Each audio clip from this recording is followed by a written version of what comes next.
Congress party ఎన్నికల సమయంలో ఇచ్చిన 6 గ్యారెంటీలను అమలు చేసేందుకు రాష్ట్రవ్యాప్తంగా దరఖాస్తులను స్వీకరిస్తుంది. ప్రతి గ్రామం, వార్డుల్లో ప్రజాపాలన కార్యక్రమం ఏర్పాటు చేసి ప్రజల నుంచి దరఖాస్తులను స్వీకరిస్తున్నారు. డిసెంబర్ 28న ప్రారంభమైన ఈ కార్యక్రమం జనవరి 6వ తేదీ వరకు కొనసాగనుంది. దరఖాస్తుల స్వీకరణ గడువు ముగిసిన తర్వాత ఈ దరఖాస్తులను ప్రభుత్వం ఏం చేయనుంది? అర్హులను ఎలా ఎంపిక చేస్తుంది? ప్రజాపాలన ద్వారా ప్రభుత్వం సేకరించిన సమాచారాన్ని ఏం చేస్తుందనే సందేహం అందరిలో తలెత్తుతోంది. గతంలో బీఆర్ఎస్ ప్రభుత్వం తెలంగాణ వ్యాప్తంగా ప్రజల సమగ్ర సమాచారాన్ని సేకరించింది. దీంతో మళ్లీ సమాచారాన్ని సేకరించడం ఎందుకు? ప్రభుత్వం దగ్గర ఉన్న డేటా ఆధారంగా 6 గ్యారెంటీలకు అర్హులను ఎంపిక చేయవచ్చనే ప్రశ్నలు తలెత్తుతున్నాయి. ఈ నేపథ్యంలో జనవరి 6 తర్వాత ఏం జరగనుందనేది తెలుసుకుందాం. గతంలో బీఆర్ఎస్ ప్రభుత్వం అధికారంలోకి వచ్చిన 2 నెలలకే సమగ్ర కుటుంబ సర్వేను చేపట్టింది. అధికారులే ఇళ్లకు వెళ్లి ప్రజల సమాచారాన్ని సేకరించారు. దీంతో పట్టణాల్లో నివసిస్తున్న వారంతా తమ సొంత గ్రామాలకు వెళ్లి వివరాలను ఇచ్చారు. ప్రస్తుతం ప్రజాపాలన ద్వారా ప్రభుత్వం సేకరిస్తున్న దరఖాస్తుల్లోనూ ప్రజల సమగ్ర సమాచారాన్ని సేకరిస్తోంది. ఈ రెండింటికి దగ్గర పోలికలు ఉన్నప్పటికీ సమాచార సేకరణలో కొన్ని తేడాలున్నాయని అధికారులు చెబుతున్నారు.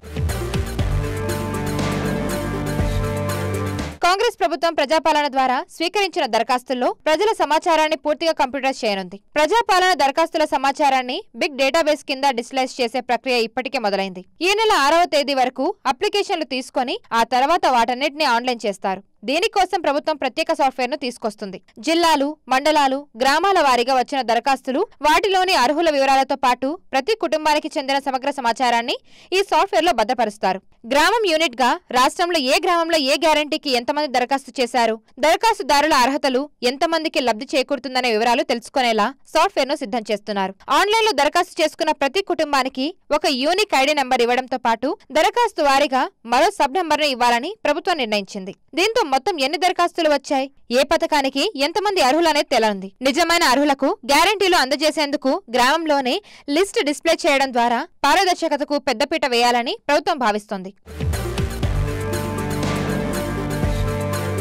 ప్రజా పాలనలో భాగంగా తీసుకునే దరఖాస్తులో ప్రభుత్వం ప్రజల సమాచారాన్ని సేకరిస్తుంది. మొదటి పేజీలో ఇంటి యజమాని పేరు, సామాజిక వర్గం, Aadhaar number, ration card number, mobile number, వృత్తి వివరాలు తీసుకుంటున్నారు.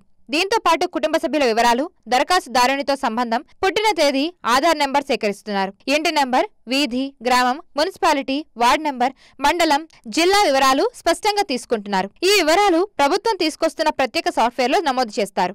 డూప్లికేట్ ఎంట్రీలు లేకుండా జాగ్రత్తలు తీసుకుంటున్నారు. దరఖాస్తుదారుడి అర్జీ ఆన్లైన్ కాగానే అప్లికేషన్ ఐడి, మొబైల్ నెంబర్ కు మెసేజ్ రానుంది. ఆ తర్వాత ఆధార్ నెంబర్ ద్వారా అప్లికేషన్ స్టేటస్ తెలుసుకునే వెసులుబాటు కల్పించనున్నారు.